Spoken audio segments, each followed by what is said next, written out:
అందరికీ మరణాత. మన ప్రభువును ప్రియరక్షకుడైన యేసుక్రీస్తు ప్రభు వారి యొక్క పరిశుద్ధ నామంలో మీ అందరికీ కూడా నా హృదయపూర్వక వందన మరణాతలు తెలియజేస్తున్నాను. అందరికీ గుడ్ మార్నింగ్. ఈ ఉదయకాలం దేవుడు తన సన్నిధిలో మనల్ని ఇంతవరకు తన యొక్క కార్యక్రమంలో ప్రభు నడిపించిన వారే ఉన్నారు కనుక కొద్ది సమయము దేవుని యొక్క పరిశుద్ధ గ్రంథంలో నుండి ఈ దినము కొరకై దేవుడు మన కొరకు ఏర్పాటు చేసినటువంటి వాక్య భాగమును చదువుకుందాం. అందరూ కూడా పరిశుద్ధ గ్రంథములు తెరిచి దేవుని వాక్యమును చదువుదాం. స్క్రీన్ మీద కనపడుచుండగా మీరు చూస్తూ ఏకీభవించండి. దేవుని యొక్క వాక్యమును ధ్యానం చేద్దాం. ఈ ఉదయకాలం పరిశుద్ధాత్మ దేవుడు మన కొరకు ఏర్పాటు చేసినటువంటి వాక్య భాగము కీర్తనల గ్రంథము 119వ కీర్తన 105వ వచనం చదువుకుందాం. కీర్తనల గ్రంథము 119వ కీర్తన 105వ వచనము చదువుకుందాం. అందరూ కూడా జాగ్రత్తగా గమనించండి. నీ వాక్యము నా పాదములకు దీపమును, నా త్రోవకు వెలుగునై ఉన్నది. దేవునికి మహిమ కలుగును గాక. నీ వాక్యము నా పాదములకు దీపమును, నా త్రోవకు వెలుగునై ఉన్నది. దేవునికి మహిమ కలుగును గాక. ఈ ఉదయకాలం పరిశుద్ధాత్మ దేవుడు తన వాక్య గ్రంథముల నుండి మనకు అనుగ్రహించిన ఈ యొక్క పరిశుద్ధ వాక్యమును మనము జ్ఞాపకం చేసుకునే ముందు, ధ్యానం చేసుకునే ముందు అందరూ కూడా కళ్ళు మూసుకొని తలలు వంచినట్లయితే చిన్న ప్రార్థన చేసుకొని, అయ్యా నీవు మాట్లాడితే మాకు మేలు. ఈ ఉదయకాలం నీ పరిశుద్ధ గ్రంథంలో నుండి మీరు మాట్లాడితే మాకు మేలు ప్రభువా, మాతో మాట్లాడండి అని అందరూ కూడా కళ్ళు మూసుకొని ప్రార్థనలోకి విద్దాం. ప్రార్థన. మహాపరిశుద్ధుడవును మహాగణుడవైన మా ప్రియ పరలోకపు తండ్రి, మీ దయగలిగిన అతి శ్రేష్టమైన నామమునకు వందనములు, స్తోత్రములు తండ్రి. మరి యొక్క నూతన దినమును మాకు అనుగ్రహించిన దేవ, ఈ నూతన దినమందు నీ పరిశుద్ధ గ్రంథముల నుండి మీరు మాకు ఇచ్చినటువంటి ఈ వాక్య భాగమును బట్టి నీకు స్తోత్రములు. నీ వాక్యము నా పాదములకు దీపమును, నా త్రోవకు వెలుగునై ఉన్నది అనబడిన ఈ వాక్యమును ఈ ఉదయకాలం మేము ధ్యానము చేసుకునిచుండగా తండ్రి, ఆ వాగ్దాన ఫలము మా జీవితంలో మీరు నెరవేర్చండి. ఆ వాగ్దానములో ఉన్నటువంటి దీవెన మా ఎల్లరకును మీరు అనుగ్రహించమని ప్రార్థిస్తున్నాం. తండ్రికి స్తోత్రాలు. మీరే ప్రభా ఆ యొక్క వాగ్దానములో ఉన్నటువంటి వివరమైనటువంటి ధ్యానము మా మధ్య మీరు జరిగించమని, మీరు ఏ రీతిగా అయితే బోధించారో ఆ రీతిగానే ఈనాడు మా యుద్ధకు వచ్చి నాలో ఉండి నా నోటిని మీ నోటి పూరగా వాడుకొని నీ ప్రియబిడ్డలకు అందించుమని మంచి బోధకుడై వచ్చి వేసిన యేసుక్రీస్తు ప్రభు వారి యొక్క పరిశుద్ధ నామములో అడిగి వేడుకొని పొంది ఉన్నాము పరమ తండ్రి. ఆమేన్, ఆమేన్, ఆమేన్. దేవునికి మహిమ కలుగును గాక. మీ అందరికీ కూడా మరి ఒకసారి నా హృదయపూర్వక వందన మరణాతలు తెలియజేస్తున్నాను. మరణాత. ప్రియమైనటువంటి దేవుని ప్రియ జనాంగమా, ఈరోజు ఈ ఉదయకాలం కొరకు పరిశుద్ధాత్మ దేవుడు మనకు ఒక చక్కని వాగ్దానమును దేవుడు మనకి ఇచ్చారు. ఏంటి అంటే కీర్తనల గ్రంథము 119వ కీర్తన 105వ వచనంలో కీర్తనకారుడు ఒక చక్కని మాట మాట్లాడుతున్నారు. అదేంటంటే, నీ వాక్యము నా పాదములకు దీపమును, నా త్రోవకు వెలుగునై ఉన్నది. దేవునికి మహిమ కలుగును గాక. ఆయన వాక్యము మన పాదములకు దీపము, ఆయన వాక్యము మన త్రోవకు వెలుగు. కీర్తనకారుడు చెప్తున్నాడు, దేవా నీ వాక్యము నా పాదాలకు దీపముగా ఉంది, నా త్రోవకు వెలుగుగా ఉంది అని ఆయన మాట్లాడుతున్నాడు. నిజమే, మనము నడిచే మార్గంలో మరి చీకటి అంటే ఎవరికైనా భయమే, మరి వెలుగు అంటే ఎవరికైనా కూడా సంతోషమే. చీకటిలో ప్రయాణము అంత సామాన్యమైన విషయం కాదు. ఎందుకంటే అది చాలా భయం కలిగిస్తుంది, అది చాలా ఆందోళన కలిగిస్తుంది. అది మనకి ఏమవుతుందా, మన అడుగు నెక్స్ట్ ఎక్కడ పడుతుందా అని దిగులుతో భీతితో ఉంటుంది. అలాగనే ఒక మార్గంలో ప్రయాణించే వారికి చీకటి అంత ఇబ్బందికరమైతే, ఈరోజు మనము ప్రయాణిస్తున్నటువంటి ఈ యొక్క మన జీవిత యాత్రలో మరి మన యొక్క చీకటి, మన యొక్క వెలుగు అనబడేటువంటిది ఖచ్చితంగా మనం జ్ఞాపకం చేసుకోవాలి. ఎందుకంటే కొన్ని సందర్భాలలో కొన్ని చీకటికరమైనటువంటి పరిస్థితుల్లో మనం నడుస్తూ ఉంటాం. అలాంటి సమయంలో మనకు ఖచ్చితంగా వెలుగు అనేది కావాలి. ఈ చీకటిలో నడిచేటువంటి సమయంలో వెలుగు మనకు కనబడకపోతే ఎన్నో తప్పటడుగులు, ఎన్నో పాపపు అడుగులు మనం వేస్తూ ఉంటాం.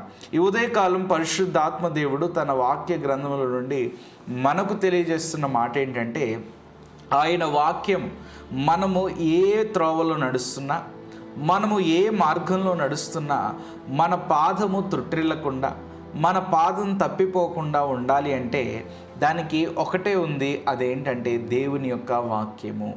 దేవుని వాక్యం అంట మన పాదాలకు దీపముగా ఉండి మనల్ని నడిపిస్తుందని కీర్తనకారుడు ఇక్కడ తెలియజేస్తున్నాడు. కాబట్టి ఈ యొక్క వాక్యమును ధ్యానం చేయడానికి ఇంకొంచెం ముందుకు మనం వెళ్దాం. మొదటిగా నేను 4 మాటలు తెలియజేయడానికి ఇష్టపడుతున్నాను. మొదటిది ఏంటంటే, దేవుని యొక్క వాక్యము చీకటిలో మనకు దారి చూపించేదై ఉన్నది. దేవుని వాక్యము మొట్టమొదటిగా చీకటిలో మనకు దారి చూపించేదిగా ఉంది. చీకటి అనగా ఖచ్చితంగా ఇందాక తెలియజేసినట్లు ఎవరికైనా భయమే. చీకటిలో నడవడం లేదా చీకటిలో ప్రయాణం, చీకటిలో సంచరించడం అంటే భయము, భీతి, దిగులుతో కూడుకొని ఉన్నటువంటి అంశం. అయితే దేవుని వాక్యం అంట చీకటిలో ఉన్నటువంటి మనకు ఆయన దారి చూపించేదై ఉన్నది. మరి ఒక లాంతరు అని గత దినాలలో, పూర్వకాల దినాలలో మరి మీకు స్క్రీన్ మీద కనబడినట్లు ఆ లాంతర్లు మరి ఉండేటువంటివి. అలాగనే తర్వాత కాలంలో మరి ఆ లైట్స్ ఇవన్నీ కూడా రావడం జరిగింది. అయితే ఈ లాంతరు పట్టుకొని వెళ్ళేటప్పుడు వారికి ఏం కనపడుతుందంటే, వారికి దగ్గరగా ఉన్నటువంటి అడుగులు అనగా వారు నెక్స్ట్ వేయబోయేటువంటి అడుగులు లేదా దగ్గరగా ఉండేటువంటి ప్రాంతము వారికి కనపడుతుంది కనుక దానిని ఏమంటారంటే దీపము అంటారు. వెలుగు అంటే ఏంటంటే లాంగ్ లెంత్ అనగా వారి త్రోవ అంతా కూడా కనపడేది ఏంటంటే అది వెలుగు అనేటువంటి మాట మనం చూస్తాం. అయితే ప్రియమైనటువంటి వాళ్ళరా, మొదటిగా దేవుని వాక్యం అంట చీకటిలో మనకు దారి చూపించేదై ఉన్నదని దేవుని యొక్క వాక్య గ్రంథంలో మనకు కనబడుతుంది. ఒకసారి సామెతల గ్రంథము 3వ అధ్యాయము 5 నుండి 7 వచనాల్లో మనం చూస్తే, సామెతల గ్రంథము 3వ అధ్యాయము 5వ వచనం నుండి 7వ వచనం వరకు, నీ స్వబుద్ధిని ఆధారము చేసుకొనక నీ పూర్ణ హృదయముతో యెహోవా యందు నమ్మిక ఉంచుము, నీ ప్రవర్తన అంతటి యందు ఆయన అధికారమునకు ఒప్పుకొనుము, అప్పుడు ఆయన నీ త్రోవలను సరాలము చేయును. నేను జ్ఞానిని గదా అని నీవు అనుకొనవద్దు, యెహోవా యందు భయభక్తులు గలవారి చెడుతనమును విడిచిపెట్టుము. దేవునికి మహిమ కలుగును గాక. సామెతలు అనగా ఆ సామెతల గ్రంథములో మరి ఎన్నో గొప్ప గొప్ప జ్ఞానపూరితమైనటువంటి సామెతలు దేవుడు పరమార్థ జ్ఞాని అయినటువంటి ఆ యొక్క సొలొమోను గారి ద్వారా దేవుడు రాయించడం జరిగింది. మరి ఆ సామెతల గ్రంథంలో ఒకనొక అద్భుతమైన మాట ఈ ఉదయకాలం ప్రభు మనకు చూపిస్తున్నారు. ఏంటంటే, నీ స్వబుద్ధిని ఆధారం చేసుకోనక, మన యొక్క స్వంత బుద్ధిని ఆధారం చేసుకోక, మన పూర్ణ హృదయంతో యెహోవా యందు మనం నమ్మిక ఉంచాలి. మనము చీకటిలో నడిచినా, అది వెలుగులో నడిచినా, మనం ఎక్కడ ఏ స్థలంలో, చీకటి అంటే అది బాధకరమైనటువంటి పరిస్థితుల్లో మనం ప్రయాణిస్తుండొచ్చు, వేదనకరమైన పరిస్థితుల్లో మనం ప్రయాణిస్తుండొచ్చు. అది ఏ సమయమైనా ఏ సందర్భమైనా కూడా అంట మన స్వంత బుద్ధిని ఆధారం చేసుకోకూడదు. ఎందుకంటే మన మనసు ఎప్పుడు ఎలా ప్రేరేపిస్తుందో ఎవరికి తెలియదు. ఎందుకంటే ఈ మనసు స్థిరమైనది కాదు. ఒక క్షణము ఒకలాంటి తలంపు, ఒక క్షణం ఒకలాంటి తలంపు. అయితే ఈ మనసు చెప్పినది మనం వింటే కొన్నిసార్లు మనం తప్పుల్లో పడతాం. అందుకే దేవుని వాక్యంలో నుండి ఏం చెప్తున్నారంటే, నీ స్వబుద్ధిని ఆధారం చేసుకొనక నీ పూర్ణ హృదయంతో యెహోవా యందు నమ్మిక ఉంచి, యెహోవా మీద నమ్మకం ఉంచి, దేవాతి దేవుని మీద, సర్వశక్తి లేని దేవుడి మీద నమ్మకం ఉంచి మన ప్రయాణం మనం జరిగిస్తే, నీ ప్రయత్నములు, నీ యొక్క ప్రవర్తన అంతటి యందు ఆయన అధికారంనకు ఒప్పుకోను. మనం వేసే ప్రతి అడుగు, మనం చేసే ప్రతి ఆలోచన ఆయన యొక్క చిత్తములో, ఆయన యొక్క ఇష్ట ప్రకారముగా మనం గనక జరిగించడానికి ఆయనకు అధికారం ఇస్తే, అప్పుడంట ఆయన నీ త్రోవలను సరాలము చేయును. దేవునికి మహిమ కలుగును గాక. ఆ క్షణం ఏం జరుగుతుందంటే మన త్రోవలు సరాలించబడతాయి. అనగా మన ముందున్న అడ్డులు, ఆటంకాలు సమస్తం కూడా దేవుడు తీసేస్తాడు. ఎందుకంటే ఇశ్రాయేలీలు మరి దేవునికి లోబడినప్పుడు, అనగా మోషే గారు, దేవా ఏం చేయాలి, ఇదిగో విపత్కర పరిస్థితి మా ముందుంది, ముందు సముద్రం ఉంది, వెనకాల మరి ఫరో సైన్యం ఉంది అని అడిగినప్పుడు దేవుడు సాగిపోండి అని చెప్పలేదా? సాగిపోండి అని చెప్పినప్పుడు ఆయనే మార్గం సరళం చేయలేదా? కాబట్టి ప్రియమైన వాళ్ళరా, మన స్వబుద్ధిని ఆధారం చేసుకుంటే ఆ ఇశ్రాయేలీల వలె ఇక్కడ చంపడానికి వచ్చావా, వెనక్కి పోదాం పదండి అన్నట్లుగా ఉంటుంది. అయితే దేవుని యొక్క ఆలోచనలో, దేవుని యొక్క ఇష్టపూర్వకంగా మనం ఆయనకు అధికారం మన జీవితం మీద ఇవ్వగలిగితే, ఉదయకాలం దేవుని వాక్యం వింటున్నటువంటి ప్రియ బిడ్డలారా, మనము ఆయన గనక మన జీవితం మీద అధికారం ఇవ్వగలిగితే, ప్రభువా నా జీవితం సమస్తం నీవు నడిపించు, నీవే నాకు మార్గదర్శకమై ఉండు అని మనం గనక ఆయన అడగగలిగితేనంట, ఆయన మన త్రోవలను సరాలం చేసుకుంటూ, మనకు వచ్చే అడ్డులు ఆటంకాలన్నీ ఆయన సరాలం చేసుకుంటూ మనలను సురక్షితంగా ఆయన ప్రయాణంలోనికి నడిపించబోతున్నారు. దేవునికి మహిమ కలుగును గాక. కాబట్టి ప్రియమైన వాళ్ళరా, మొదటిగా దేవుని వాక్యము మనకు చీకటిలో దారి చూపించేదైంది. అనగా చీకటి పరిస్థితుల్లో, మరి నడవలేని పరిస్థితుల్లో, అపాయకరమైన పరిస్థితుల్లో మనకు దారి చూపించి సరళమైనటువంటి మార్గము, దీపము కలిగినటువంటి మార్గంలో మనలను నడిపిస్తుందని ప్రభువుపేట తెలియజేస్తున్నాను. అలాగనే రెండవదిగా మనం చూద్దాం, దేవుని వాక్యము పాపము నుండి కాపాడుతుంది. దేవునికి మహిమ కలుగును గాక.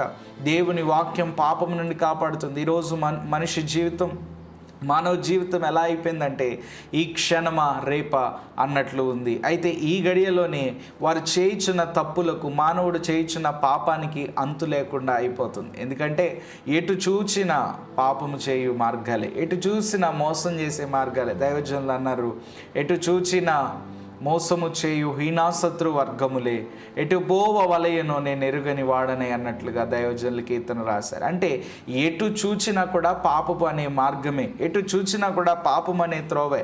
ఈ పాపములో ఎలాగున మనిషి బ్రతుకుతున్నాడంటే నిత్యము కూడా పాపంలోనే బ్రతుకుతున్నాడు. అయితే దేవుని వాక్యం అంట మనల్ని ఏం చేస్తుందంటే ఈరోజు పాపము నుండి కాపాడేదైంది. పాపము అనగా ఒక పెద్ద ఊబి, ఆ పాపములో ఒక అడుగు అలాగో వేశారు అని అంటే అది ఇంకా ఎన్నడూ కూడా తీసుకోలేనట్లుగా, అనగా ఒక చిన్న తప్పు చేస్తే ఆ తప్పులో ఇరుక్కొని ఆ తప్పు నుండి బయటకు రావడానికి అనేకమైన తప్పులు చేసి మరలా పెద్ద పాపిగా అది పాపం అయిపోయి కూరుకుపోయిన తర్వాత మరలా ఇంకా దాని నుండి రక్షించడానికి ఎవరు కూడా ఉండరు. ఒక ఊబి ఎలాగుంటుందో అలాగని పాపం అనేది ఒక ఘోరమైనటువంటి ఊబి. అయితే దేవుని వాక్యం ఈరోజు చెప్తుంది ఏంటంటే ఆ పాపము నుండి దేవుని వాక్యము మనలను తప్పిస్తుంది. అందుకే దేవుని వాక్యము దివారాత్రములు ధ్యానించడం ద్వారా మనము నడిచే త్రోవలో ఏది మంచి, ఏది చెడ్డు, ఏది పాపము, ఏది సత్యము, ఏది జీవము అనేది మనకి తెలుస్తుంది. కాబట్టి వాక్యంలో చూద్దాం. కీర్తనల గ్రంథము 119వ కీర్తన 11వ వచనంలో చూస్తే, నీ ఎదుట నేను పాపము చేయకుండానట్లు నా హృదయంలో నీ వాక్యము ఉంచుకొని ఉన్నాను. దేవునికి మహిమ కలుగును గాక. కీర్తనాకారుడు చెప్తున్నాడు, ప్రభువా నీ ఎదుట నేను పాపం చేయకుండా ఉండుటకు, అయ్యా నీ సన్నిధిలో నేను పాపం చేయకుండా ఉండడానికి నా యొక్క హృదయంలో నీ వాక్యం ఉంచుకున్నాను. దేవునికి మహిమ కలుగునుగాక. దేవుని వాక్యము ఒకని హృదయమును శుద్ధి చేయించు గద్దిస్తుంది. ఇదిగో నీవు పాపం చేయాలని తలంపు వచ్చినప్పుడు, చూపు ద్వారా పాపం చేయాలని తలంపు వచ్చినప్పుడు, దేనైనా చూచుటను బట్టి, ఏ మాటలైనా వినుటను బట్టి, తప్పుడు మాటలను పలుకుటను బట్టి పాపము చేసేటువంటి ప్రయత్నంలో అయ్యో నేను ఇది చేయకూడదు, అయ్యో నేను ఇది చూడకూడదు, అయ్యో నేను ఇది మాట్లాడకూడదు, నేను ఇది తలంచకూడదు, దేవుడు నన్ను క్షమించడు, ఇది పాపమని మన యొక్క హృదయం గ్రహిస్తుంది. ఎందుకంటే దేవుని వాక్యం ఎప్పుడైతే మనలో ఉంటుందో, దేవుని వాక్యం ఎప్పుడైతే మనలో నివసిస్తుందో అప్పుడు మనము దానికి దూరముగా, పాపానికి దూరముగా, పాపం అనే ఊపికి దూరముగా మనము ఉంటామని ప్రభువు పేరు తెలియజేస్తున్నాను. అందుకే దేవుని వాక్య గ్రంథంలో నుండి మీకు ఒక భక్తుని నేను జ్ఞాపకం చేసి ఈరోజు మన వాక్యం ముందుకు వెళ్దాం. మరి నోవాహు అనబడేటువంటి భక్తుడు, మరి నోవాహు గారిని మనం చూస్తే ఆదికాండం 6వ అధ్యాయం 9వ వచనంలో దేవుడు నోవాహు గురించి ఒక మంచి మాట చెప్తున్నారు. ఏంటంటే నోవాహు నీతిపరుడును తన తరములో నిందారహితుడనై ఉండెను. నోవాహు దేవునితో కూడా నడిచిన వాడు. దేవునికి మహిమ కలుగును గాక. ఆ రోజును బట్టి, ఆ కాల ప్రజలను బట్టి దేవుడు చెప్తున్న మాట ఏంటంటే 11వ వచనంలో, భూలోకము దేవుని సన్నిధిని చెడిపోయి ఉండెను, భూలోకము బలత్కారముతో నిండి ఉండెను. దేవునికి మహిమ కలుగును గాక. భూలోకము అంతా చెడిపోయింది. భూలోకములో దేవుని యొక్క క్రియలు లేవు, భూలోకములో సత్క్రియలు లేవు, బలత్కారం చేత నింపబడింది. అయితే ఈ భూలోకాన్ని దేవుడు చూచంట ఇదిగో దానిని కలుగు చేసినందుకు ఆయన సంతాపపడినట్లుగా మనం చూస్తున్నాం. కాబట్టి ప్రియమైన వర్లరా, అలాంటి బాధాకరమైన సమయంలో ప్రభువు ఉన్నప్పుడు ఆయన చూస్తున్నారంట. భూలోకం అంతా చెడిపోయింది, కానీ అయితే ఒకే ఒక్క మనుషుడు ఎవరంటే నోవాహు అనబడేటువంటి ఆయన ఎలాగునున్నాడు. ఆయన పరిస్థితి ఎలాగునుందంటే దేవుని వాక్యం చెప్తుంది, నోవాహు నీతిపరుడును తన తరములో నిందారహితుడునై ఉండెను. నోవాహు దేవునితో కూడా నడిచినవాడు. దేవునికి మహిమ కలుగునుగాక. ఆయన దేవునితో నడిచిన అనుభవం కలిగిన వాడు. ఆయన నిందారహితుడై ఉన్నాడు. కాబట్టి దేవుడు ఆయనకు ఒక ఘనమైన పనిని ఇచ్చాడు. ప్రియమైన వారలారా, ఈ ఉదయకాలం దేవుడు నోవాహు గారి జీవితంలో నుండి మనకు తెలియజేస్తున్న మాట ఏంటంటే, పాపము చేయడానికి అనేక మార్గాలు ఉంటాయి. స్నేహితుల ద్వారా, బంధువుల ద్వారా, కుటుంబ సభ్యుల ద్వారా నిన్ను చూస్తూ నీ చుట్టుపక్కల తిరిగేటువంటి వారు నిన్ను పాపం చేయడానికి ప్రేరేపిస్తున్నారు. ఈ రోజున పాపం చేయడానికి ఎక్కడికో వెళ్ళక్కర్లేదు. పాపం చేయడానికి మరి ఇంట్లో కూర్చుంటే, నేను చేతులు కట్టుకొని ఉంటే, కళ్ళు మూసుకొని ఉంటే నేను పాపం చేయనేమో అని నువ్వు అనుకోవచ్చు. అయితే కళ్ళు మూసుకొని ఉండి కూడా తలంపులను బట్టి మరి అండమాన్ వెళ్ళిపోవచ్చు. కళ్ళు మూసుకొని ఉంటే తలంపులను బట్టి అమెరికా వెళ్ళిపోవచ్చు. అంటే ఆ రీతిగా లేనిపోని తలంపులు, లేనిపోని పాపపు తలంపులు మనిషికి వస్తాయి. ఇవన్నిటి నుండి తప్పించబడాలంటే దేవుని వాక్యం మనిషిని తప్పిస్తుంది. అయితే ఈరోజు నోవాహు భక్తుని ద్వారా మనం చూడవలసింది ఏంటంటే, అతని చుట్టూ పాపులు ఉన్నారు, అతని చుట్టూ దోషులు, మరి దేవుని యొక్క తీర్పుకు అర్హులైనటువంటి వారు మరి ఆ సమయమందు ఉన్నారు. వారు ఆ యొక్క సమయములో ఆ యొక్క నోవాహును పాడు చేయడానికి మరి ఎంతగా వారు ప్రయత్నించి ఉండొచ్చు, ఎంతగా వారి యొక్క క్రియలు నోవాహు గారిని ఇన్ఫ్లుయెన్స్ చేసి ఉండొచ్చు. బట్ ఆయన జీవితాన్ని మనం చూస్తే అతను ఒక సత్క్రియలో నడిచాడు. అంటే చుట్టూ చెడు మార్గమే, కానీ ఆయన మాత్రం పవిత్రమైన మార్గంలో నడిచాడు. దేవునికి మహిమ కలుగునుగాక. ఈరోజు అయ్యా నేను స్నేహితులను బట్టి చెడిపోయాను, నేను నా బంధువులు బట్టి చెడిపోయాను, నేను ఫోన్ చూడడాన్ని బట్టి చెడిపోయాను అని ఇలా చెప్తారు. అయితే దేవుని వాక్యం ఈరోజు ఏం చెప్తుందంటే, నీ చుట్టూ ఏ పరిస్థితి ఉన్నా కూడా నీవు సత్మార్గంలో ఉండాలంటే, నీవు పరిశుద్ధుడిగా ఉండాలంటే దేవుని వాక్యంలో నువ్వు నాటపడాలి.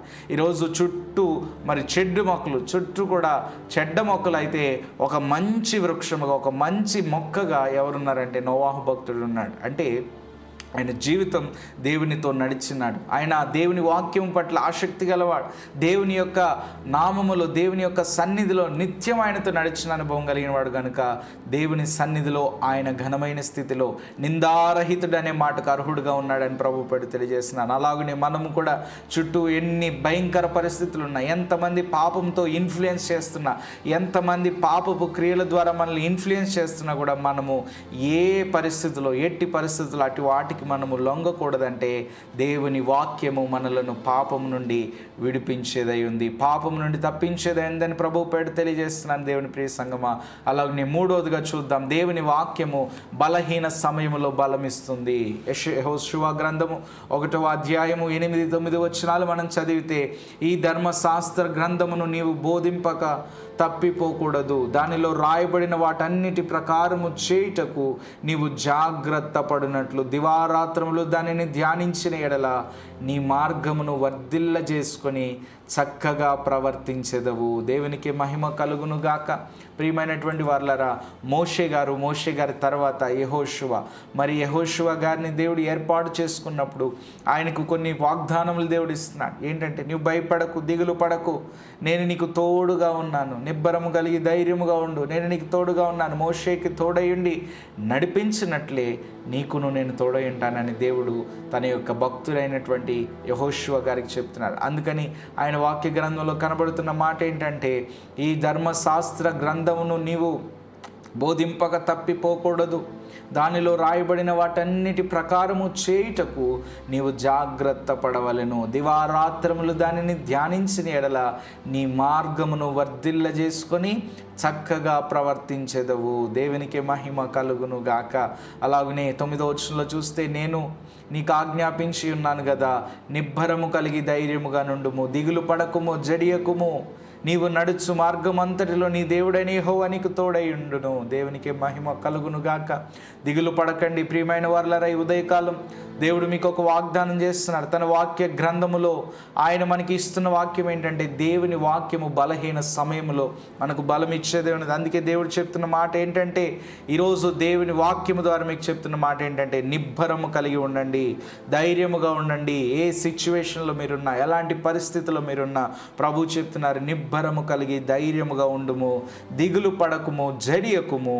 నీవు నడుచు మార్గమంతటిలో, whatever the way you walk, మీరు ఏ మార్గంలో మీరు నడుస్తున్నారు, ఏ పాత్రలో మీరు ప్రయాణం చేస్తున్నారు, ప్రతి మార్గములో దేవాతి దేవుని యొక్క కాపుదల మీకు తోడుగా ఉండునని దేవుని వాక్యం సెలవిస్తుంది. అలాగనే 4వదిగా చూద్దాం ప్రియమైన వారలారా, హెబ్రీలకు రాసిన పత్రిక 4వ అధ్యాయం 12వ వచనం. ఎందుకనగా దేవుని వాక్యము సజీవమై బలము గలదై రెండంచులు గల ఎటువంటి ఖడ్గము కంటేను వాడిగా ఉండి ప్రాణాత్మలను మూలుగగా విభజించునంత మట్టుకు దూరుచు హృదయం యొక్క తలంపులను ఆలోచనలను శోధించుచున్నది. దేవునికి మహిమ కలుగును గాక. దేవుని వాక్యము మన జీవితాన్ని మార్చేదై ఉంది. ఎందుకంటే ఈ 66 పుస్తకములు కలిగినటువంటి గ్రంథము ఈరోజు ప్రపంచంలోనే మొట్టమొదటిగా ముద్రించబడినటువంటి గ్రంథం. ఈ 66 పుస్తకములు కలిగిన ఈ బైబిల్ గ్రంథము ప్రపంచములోనే మరి అత్యధికముగా అమ్ముడైనటువంటి గ్రంథాలలో ఒక ప్రత్యేకమైన గ్రంథము, మొట్టమొదటి గ్రంథము బైబిల్ గ్రంథం. ఈ యొక్క బైబిల్ గ్రంథము సామాన్యమైనది కాదు. ఈ బైబిల్ గ్రంథంలో ఉన్నటువంటి సంగతులు సామాన్యమైనవి కాదు. అవి ప్రాణ ఆత్మ లోపలికి దిగుచు ప్రతి మనిషిని కూడా బలపరిచేదై ఉంది, మార్చేదై ఉంది. మరి ఈ రోజుల్లో మనం చూస్తే ఎంతోమంది బైబిల్ గ్రంథాన్ని చదివి మరి వారి వ్యతిరేక ప్రవర్తన, వారి పాపపు క్రియల నుండి తప్పించబడిన వారు ఉన్నారు. నరహంతకులు బైబిల్ గ్రంథం చదివి వారు హత్యలు చేయడం మాని దేవుని సన్నిధిలో మరి వారి పాపాలు ఒప్పుకున్న వారై ఉన్నారు. మరి దేవుని సన్నిధిలో బైబిల్ గ్రంథమును చదివి ఎంతోమంది దోషులైన వారు మరి వారి యొక్క దోషములను కడుగుకొని, వారి పాపములను కడుక్కొని పరిశుద్ధులుగా ఈరోజు తీర్పు తీర్చబడదు, పరిశుద్ధులుగా ఈరోజు ఉన్నారు. అంటే దేవుని వాక్యం వారిని మార్చింది, వారి జీవితాలను మార్చింది. మరి ఎంతోమంది మరి మనం చూస్తే చీరాల సమీప ప్రాంతంలో ఒక ప్రాంతం ఉంది, ఏంటంటే స్టువర్ట్పురం అని చెప్పేసి మరి అక్కడ ఉంది. ఆ ప్రాంతంలో ఏంటంటే దారుణమైనటువంటి దొంగలు మరి ట్రైన్లో వెళ్తూ ఉండగానే భయంకరమైన దొంగతనాలు చేస్తూ దూరికేసేటువంటి పరిస్థితి. అంత భయంకరమైనటువంటి దొంగలు మరి ఆ ప్రాంతంలో గతంలో ఉండేవారంట. అయితే ఒక భక్తుడు మరి ఆ ప్రాంతానికి వచ్చి దేవుని వాక్యమును బోధించినప్పుడు, దేవుని సువార్తను జరిగించినప్పుడు మరి ఈరోజు ఆ ప్రాంతానికి ఉన్నటువంటి పేరు ఏంటంటే స్టువర్ట్పురముగా మరి ఆ ప్రాంతం మార్చబడేది.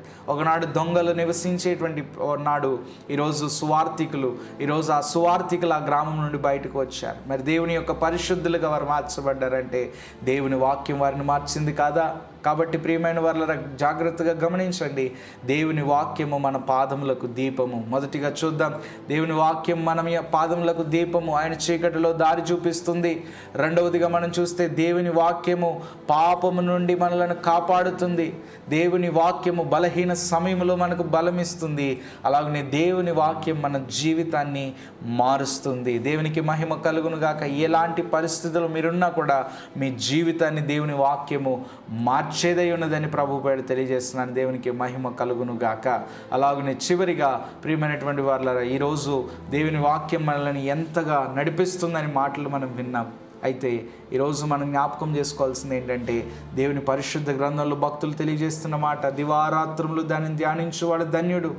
దేవుని యొక్క గ్రంథంలోని ప్రవచన వాక్యములు మరి ధ్యానం చేసేవాడు ధన్యుడు, దివారాత్రములు ధ్యానించేవాడు ధన్యుడని దేవుని యొక్క పరిశుద్ధ గ్రంథం మనకు సెలవిస్తుంది. అయితే ఈరోజు మీరు జ్ఞాపకం చేసుకోండి, మనము బైబిల్ గ్రంథాన్ని ఎంతగా చదువుతున్నాం, దేవుని వాక్యాన్ని ఎంతగా మనం ధ్యానం చేస్తున్నాం. మనము ఈరోజు తప్పిపోతున్నామంటే దానికి కారణం మన వాక్యం చదవకపోవడం వల్లే. దైవజనులు దేవదాసయ్య గారు ఒక వాక్యోపదేశం ఆయన చేశారంట. ఏంటంటే, దేవుని వాక్యము చదవకపోతే మీకు జ్ఞానం ఎక్కడిది? దేవుని వాక్యము చదవకపోతే మీకు మోక్షలోకములో పడక ఎక్కడిది? దేవుని వాక్యము చదవకపోతే మీ పాదములకు దీపం ఎక్కడిది? దేవుని వాక్యము చదవకపోతే అని చెప్పి దైవజనులు దేవదాసయ్య గారు ఒక 7 పాయింట్లు ఆయన చెప్పారు. అంటే దేవుని వాక్యం లేకపోతే మనకేది కూడా లేదు, మన పాపముల నుండి మనం తప్పించబడే పరిస్థితి లేదు, దినదినానికి కూడా కూరుకుపోయే పరిస్థితి. అయితే దేవుని వాక్యం మనం చదివితే ఆ వాక్యం మనల్ని ఒక అద్దం వలె మరి మనం చేసే తప్పులన్నీ ఒక అద్దంలో మన ముఖం కనపడినట్లు మన తప్పులన్నీ కూడా దేవుని వాక్యం చదువుతున్నప్పుడు ఒకటొకటిగా బయలుపడుతుంది.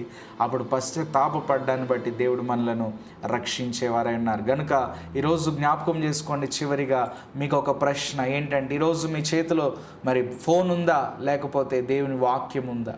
లేదా ఈరోజు మీ జీవితం సోషల్ మీడియాలో మరి వాట్సాప్ అని, ఇన్స్టాగ్రామ్ అని, ఫేస్బుక్ అని మరి అందులో మునిగిపోయిందా, లేకపోతే దేవునితో మీ జీవితం ఉందా? ఒకసారి జ్ఞాపకం చేసుకుందాం. ఎందుకంటే ప్రియమైన వాళ్ళరా, ఈరోజు మొట్టమొదటిగా గతంలో దైవజనులైన వారు మరి గతంలో చెప్పినటువంటి మాట ఏంటంటే, ఉదయాన్నే లేవగానే భక్తులైన వారు ఏం వెతికారంటే, ఆనాడు బైబిల్ గ్రంథాన్ని వెతికిన వారై ఉన్నారు. 5 గంటలు 3 గంటలకు లేచి మరి తల స్నానం చేసి వారు కూర్చొని దైవ సన్నిధిలో కూర్చొని వారు బైబిల్ గ్రంథంలో వారిని వారు చూసుకొని వారిని వారు ధ్యానం చేసుకునే వారై ఉన్నారు.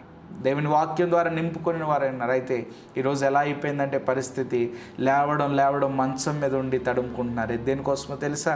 ఈ మొబైల్ ఫోన్ ఎక్కడుందని, ఈ ఫోన్ ఎక్కడా, నా ఫోన్ ఎక్కడా అని ఎత్తుక్కుంటున్నారు ప్రియమైన వాళ్ళరా. అయితే తర్వాత చేసేటువంటి పని ఏంటంటే, వాట్సాప్లో ఉందా, వాట్సాప్ చాట్స్ చూసుకోవడం, తర్వాత వాట్సాప్లో స్టేటస్లు పెట్టుకోవడం, అంతేకాకుండా ఫేస్బుక్, ఇన్స్టాగ్రామ్ అని చెప్పేసి భయంకరమైన రీతిలో మరి ఈరోజు యవనస్తులు అలాగనే చాలామంది మరి ఈరోజు అలాగనే తప్పుదోవలో పడుతున్నారు. అయితే ఈరోజు దేవుని వాక్యం ద్వారా పరిశుద్ధాత్మ దేవుడు మీకు ఇస్తున్న ప్రశ్న ఏంటంటే, మన జీవితంలో మన ప్రథమమైన స్థానం దేనికి ఇస్తున్నాం? మన చేతిలో ఫోన్లు ఉంటున్నాయా, లేకపోతే దేవుని వాక్యం ఉంటుందా? ఖచ్చితంగా చెప్పగలం, ఫోనే కనుక మన జీవితంలో ఉంటే అది మనకి ఏమాత్రం కూడా ప్రయోజనం కాదు. అది మనల్ని ఏమాత్రం కూడా ఒక మంచి మార్గంలో నడిపించలేదు. అయితే దేవుని వాక్యం ఉంటే మాత్రం అది మనకు త్రోవలో మనకు వెలుగునిస్తుంది. దేవుని వాక్యం మనకు బలమిస్తుంది. దేవుని వాక్యం మనలను శుద్ధి చేస్తుంది. దేవుని రాకకు సిద్ధపరుస్తుంది. కాబట్టి సోషల్ మీడియాలో మనం నివసిస్తున్నామా, లేకపోతే దేవుని వాక్యములో మనము నివసిస్తున్నామా అనేది జాగ్రత్తగా గమనించండి. ఎందుకంటే మత్తయి సువార్త 24వ అధ్యాయం 35వ వచనంలో దేవుని వాక్యం చెప్తుంది ఏంటంటే, ఆకాశమును భూమియు గతించును గాని నా మాటలు ఏ మాత్రము గతింపవు. దేవునికి మహిమ కలుగును గాక. దేవుడు చెప్తున్న మాట, దేవుడు తన పరిశుద్ధ గ్రంథంలో నుండి ఉదయకాలం మనతో మాట్లాడుతున్న మాట ఏంటంటే, ఆకాశం భూమి గతిస్తాయి, ఒకనాడు ఇవి గతిస్తాయి. ఆకాశంలో భూమిలో మనం కావాలి, ఈరోజు ప్రయోజనకరంగా ఉన్నాయనుకుంటే స్మార్ట్ ఫోన్స్ కానివ్వండి, ఇవన్నీ కూడా ఒకనాడు గతించిపోతాయి. కానీ ఏది స్థిరమైనదంటే దేవుని వాక్యమే. కాబట్టి దేవుని వాక్యం గురించి జాగ్రత్తగా గమనించండి. ఈ వాక్యము మరి దొరికినప్పుడు నింపేసుకోవాలి, దొరికినప్పుడు మనలో మనం నింపేసుకోవాలి. ఎందుకంటే ఇటీవల మీరు ఒక సందర్భం చూశారు ఏంటంటే, పెట్రోల్ డీజిల్ కరువు వచ్చేసింది. పెట్రోల్ మరి ఒక్కొక్క ప్రాంతంలో అయితే పెట్రోల్ కోరకు మరి కిలోమీటర్ల దూరంలో మరి వాహనాలు క్యూలో ఉండేటువంటి పరిస్థితి. ఒక్కొక్క ప్రాంతంలో అయితే డబ్బాలతోటి, పెద్ద డబ్బాలతోటి మరి వారు స్టోర్ చేసి పెట్టుకున్న రీతి. ఎందుకు ఈ మాట మీకు ఉదయకాలం గుర్తు చేస్తున్నానంటే, దేవుని వాక్యం కొరకు మనము చాలా శక్తి కలిగి ఉండాలి. ఆ రోజు పెట్రోల్ కొరకు వారు కరువులో ఉంది, బాధలో ఉంది, ఇంక దొరకదనేటప్పటికి ఎలాగైతే ఆవురమంట మరి ఆ పెట్రోల్ నేను తెచ్చుకోవాలని చెప్పి ఎలాగనైతే వారు ప్రయాణించారో, అలాగనే మనం కూడా ఒకానొక రోజు రాబోతుందంట దేవుని వాక్యం కరువైపోతుంది. వాక్యం చెప్పే బోధకులు కరువైపోతారు. వాక్యాన్ని బోధించే బోధకులు ఎక్కడున్నారా, నీకు దేవుని వాక్యం ఎక్కడ దొరుకుతుందా అని చెప్పి మీరు కరువు కలిగేటువంటి పరిస్థితి ఏర్పడుతుందని, దేవుని వాక్యమే ప్రకటింపబడిని రోజు ఒకటి రాబోతుందని చెప్పేసి మరి మనకు తెలియజేస్తున్నారు. కాబట్టి ప్రియమైన వాళ్ళ రాకడ గుర్తులో వాక్యము కరువైపోయే దినం రాబోతుంది. కనుక ఈ వాక్యం మన యొద్ద ఉన్నప్పుడు మనం నింపేసుకోవాలి. మనము మన హృదయాలలో దేవుని వాక్యాన్ని భద్రపరచుకోవాలి. అయితే ఆ వాక్యము ఆపత్కాలంలో మనకు జ్ఞప్తికి వచ్చి మనలను నడిపించేదైంది. కాబట్టి ప్రియమైన వారు ఉదయకాలం దేవుని వాక్యముతో ఎక్కువసేపు గడపడానికి ప్రయత్నం చేద్దాం. దేవుని వాక్యములో నాటబడదాం. దేవుని వాక్యము మనలను శుద్ధి చేస్తుంది, మనకు బలం ఇస్తుంది. దేవుని వాక్యము మన త్రోవకు వెలిగిస్తుంది. ఎక్కడ నడవాలి, ఏం చేయాలి, ఏం చేయకూడదు, ఎలాగున నడవాలి, ఇదేంటి, ఇది మంచి పనా కాదా అనేది మనకు దేవుని వాక్యం బయలుపరుచుతుంది. కనుక ఈ ఉదయకాలం పరిశుద్ధాత్మ దేవుడు మనకు అనుగ్రహిస్తున్న వాగ్దానం ఏంటంటే, ఇదిగో నీ వాక్యము నా దీపమునకు, నా పాదములకు దీపమును, నా త్రోవకు వెలుగునై ఉన్నది. ప్రభువా, నాకు కూడా నా జీవితంలో కూడా దావీదు మహాభక్తుడు అన్నటువంటి మాట, అయ్యా ఈరోజు ఈ వాక్యము, ఈ పరిశుద్ధ గ్రంథము తండ్రి నాకును, నా జీవితమునకు, నా కుటుంబానికి, నా యొక్క కుటుంబ సభ్యులందరికీ ప్రభా ఇది త్రోవై ఉన్నది ప్రభా, త్రోవలో వెలుగై ఉన్నది, నా పాదములకు దీపమై ఉన్నది ప్రభా, నీ వాక్యమే అని ఆయనను స్తుతిస్తూ ఆయన చెప్పబడిన రీతిగా వాక్యమును బట్టి వాక్యమును నింపుకొని వారిగా, వాక్యమును దివారాత్రములు ధ్యానం చేయవారిగా, వాక్యములో మన ప్రయాణము సాగించు వారిగా, ప్రభు పేరట ప్రభు మనలను స్థిరపరిచి బలపరిచి ఆయన వాక్యములో నాటి నోవాహు వలె నిందారహితులుగా మరి ఆయన మనలను మార్చి మహిమ పొందును గాక. ఆమేన్. దేవునికి మహిమ కలుగును గాక. అందరూ కూడా తలలు వంచినట్లయితే చిన్న ప్రార్థన చేసుకున్న వాక్య భాగం మన జీవితంలో ప్రభు నెరవేర్చినట్లు ప్రార్థన. మహాపరిశుద్ధుడవును మహాగణుడవైన మా ప్రియ పరలోకపు తండ్రి, నీ దయగలిగిన అతి శ్రేష్టమైన నామమునకు వందనములు, స్తోత్రములు. అయ్యా మీరు వినిపించిన మాటలు బట్టి నీకు స్తోత్రములు. అయ్యా నీ వాక్యము నా పాదములకు దీపం, నా త్రోవకు వెలుగు తండ్రి. నిజమే ప్రభువా, నీ వాక్యమే నన్ను బలపరచును, నీ వాక్యమే నా ఆత్మకు నెమ్మదిచ్చును, నీ వాక్యమే నన్ను ఆపత్కాలంలో నన్ను లేవనెత్తేదై ఉంది, బలహీన సమయంలో బలపరిచేదై ఉంది, దుఃఖ సమయంలో ధైర్యపరిచేదైంది, ఆవేదన సమయంలో నిబ్బరము కలిగి ఉండమని నాకు సెలవిచ్చేదై ఉంది కనుక ప్రభువా, అయ్యా స్మార్ట్ ఫోన్లతో కాక, అయ్యా వ్యర్థమైన వాటితో మా జీవితాన్ని గడపడం కాక ప్రభా, నీ వాక్యముతో ప్రభా మేము నిత్యము కడగబడి నీ వాక్యముతో ప్రభా శుద్ధి చేసుకొంచు. అయ్యా యవనస్తులు దేని చేత తమ నడతను శుద్ధిపరచుకుందరు, దేవుని వాక్యం చేతనే కదా అన్నట్లు అయ్యా అనేక మంది యవనస్తులైన వారు ఈరోజు చెడిపోతుండగా దేవుని వాక్యము ద్వారా వారు చెడిపోయే మార్గములో నుండి ప్రభువా మంచి క్రియలు చేయుటకు ప్రభా, సత్మార్గములోనికి నడిపించబడుటకు ప్రభా, నీ వాక్యమును వారికి నీ ప్రభా మేము పరిచయం చేయుటకు, వారికి నీ బోధించుటకు మీరు మమ్మలను తయారు చేయండి ప్రభా. నీ వాక్యము ద్వారా మేము మా యొక్క పాదములకు వెలుగుగా, మా యొక్క త్రోవలకు వెలుగుగా ఉండుటకు ప్రభా దివారాత్రములు ధ్యానించే స్థితి ఇక వినిచిన వారెల్లరికీ అనుగ్రహించుమని నీ వాక్యము ద్వారా ఎట్టి ఆశీర్వాదములు మా కొరకు దాచి ఉంచారు. అన్ని ఆశీర్వాదములు మా మీద, మా కుటుంబముల మీద ఈ ఉదయకాలం మీరు కురిపించుమని, వాక్య ఆశీర్వాదములు, వాక్య భాగ్యము మందరికి అనుగ్రహించుమని వాక్యమై వచ్చి వేసిన యేసుక్రీస్తు ప్రభు వారి పరిశుద్ధ నామములో అడిగి వేడుకొని పొంది ఉన్నాం పరమ తండ్రి. ఆమేన్, ఆమేన్, ఆమేన్. దేవునికి మహిమ కలుగును గాక. ఆమేన్. ఈ సమయమందు